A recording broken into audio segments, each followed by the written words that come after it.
La complexité est l'art de rendre simple, lisible et compréhensible des choses complexes. La complexité est un aspect important de l'innovation, car comme nous l'avons déjà vu ensemble, une innovation, un procédé, un produit, un service, ne devient une innovation qu'à la condition d'être utilisée par le plus grand nombre et diffusée.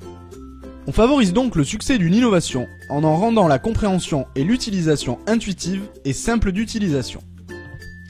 Dans les années 70, lorsque les premiers ordinateurs personnels commencent à se diffuser, ceux-ci sont encore très rudimentaires et très peu ergonomiques. Ces ordinateurs se manipulent alors en ligne de commande.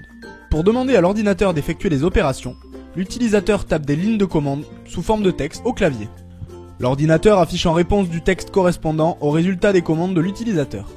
Si ce type d'interface était compréhensible pour des férus d'informatique, elle rendait cependant les ordinateurs incompréhensibles pour le commun des mortels.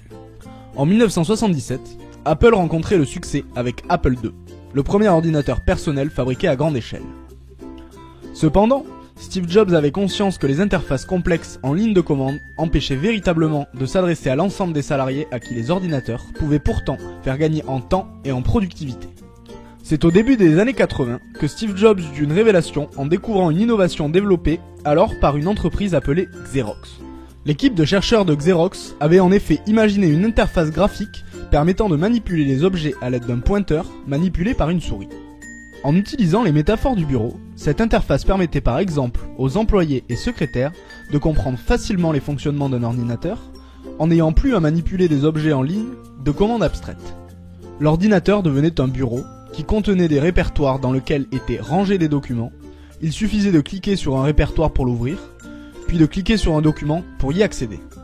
Lorsque l'on souhaitait jeter un document, il suffisait de le placer dans la corbeille. Pour créer un nouveau, il suffisait de cliquer sur l'icône de la machine à écrire, et pour faire un calcul, de cliquer sur l'icône de la calculatrice. Steve Jobs comprit immédiatement le potentiel de cette innovation qui rendrait simple la complexité informatique pour la rendre accessible au grand public. En 1984, Steve Jobs équipa son célèbre Macintosh de ce système révolutionnaire. Le Macintosh rencontra le premier succès commercial pour un ordinateur, utilisant une interface graphique et une souris. L'informatique rentrait dans une nouvelle ère. La complexité avait opéré. La complexité informatique s'était effacée derrière la simplicité de l'interface graphique. Abonnez-vous à notre chaîne YouTube ou rejoignez-nous sur notre site et ensemble, développons notre habitude créative et notre capacité à innover.